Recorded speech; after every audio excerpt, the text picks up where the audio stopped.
Kubernetes distribution ecosystem, it has kind of settled. It has reached a level of stability that customers can now filter options into, for example, OpenShift, Tanzu, Rancher, and there are just a handful of them, and it has kind of stabilized.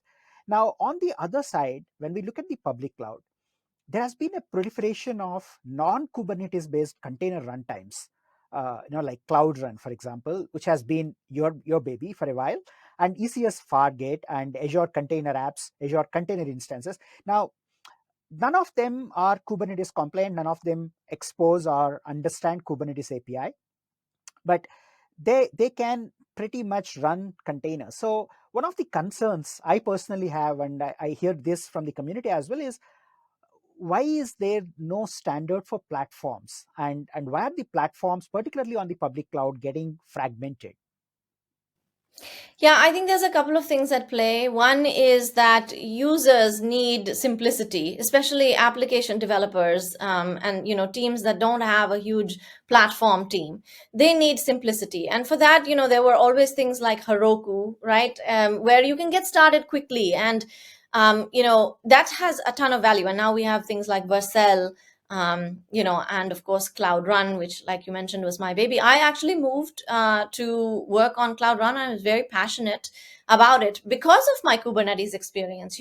I think Kubernetes is extremely powerful, and one of the things that we did as the Kubernetes team, I would say also partly my contribution in setting the roadmap, was expanding Kubernetes from being just web applications to being many different types of applications, to being able to run databases and stateful workloads and machine learning workloads. One of the things we worked on, right, was adding automated GPU scheduling. And this is something that GKE in particular excels at, because we invested very consciously on, okay, it should not just be web applications. This needs to be a platform that's very, very broad.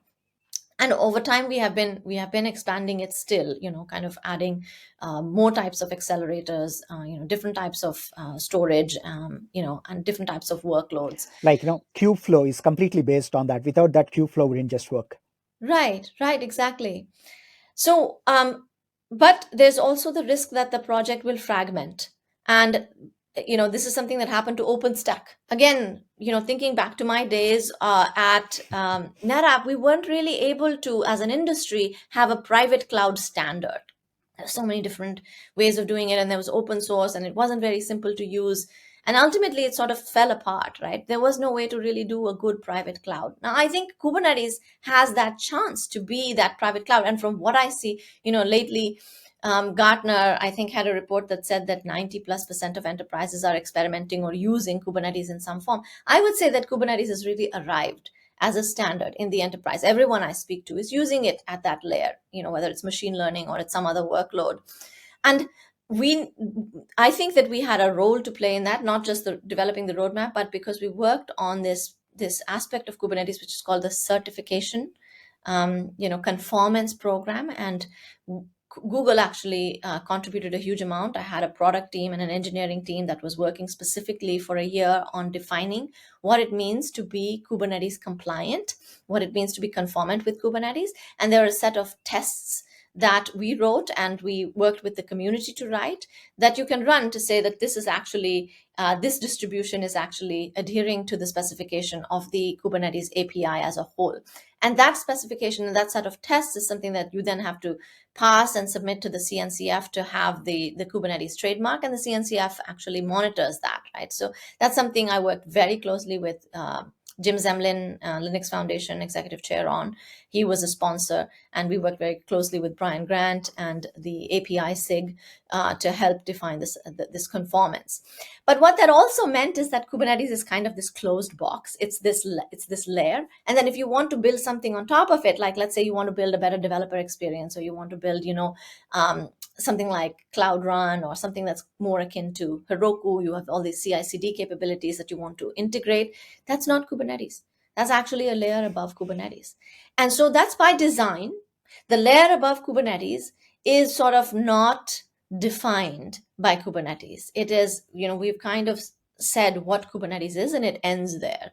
And so that is I think that has pros and cons. The pro me is that it gets to be a standard in at that layer, which I think is a good win. It doesn't get fragmented. It doesn't become OpenStack, right? I think that's a good win, and it's worth the trade-off that there is no definition really above Kubernetes, and so there are 1,000 flowers that can bloom at that layer, and that is the case. And unfortunately, what that means is that it's not super simple to run applications and manage applications on top of Kubernetes.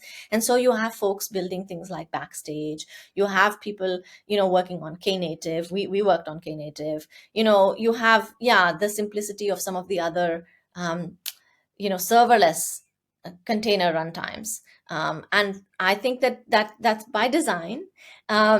What I think will happen, and so I was very, very passionate about Cloud Run, because I think that it provides a level of simplicity that our customers needed, especially when they're starting out, right? But these container runtimes like Cloud Run are not as flexible. They cannot run as many different types of applications as the Kubernetes platform. So there's a trade-off there. If you have a team that is a little bit more platform oriented, they can build something on top of Kubernetes, either using Knative or using some of these other capabilities. They can build something on top, which is customized. It's a customized platform for you, for your organization. We found, at least at the time, that there were so many different requirements in terms of what an enterprise wanted from a platform, that there wasn't kind of one solution for all the different types of applications. We started with Cloud Run, and with Cloud Run, our goal was to, again, just like we did with Kubernetes, expand the number of applications that Cloud Run could support. And I believe we're still on that journey. Like Cloud Run, for example, doesn't have great support for GPUs yet, but that's something that's coming. The other thing that I think will happen is not conformance with, but the ability to interoperate with the Kubernetes API, which is right now missing. Right. But I think that is something that certainly we should be working on within Google, and hopefully other companies as well, because there are so many benefits to running on Kubernetes, and then there are benefits to running on getting started on some of these other serverless container um, platforms. And if we could have the best of both worlds, I think that would be much better. And so that's something I think will happen over time.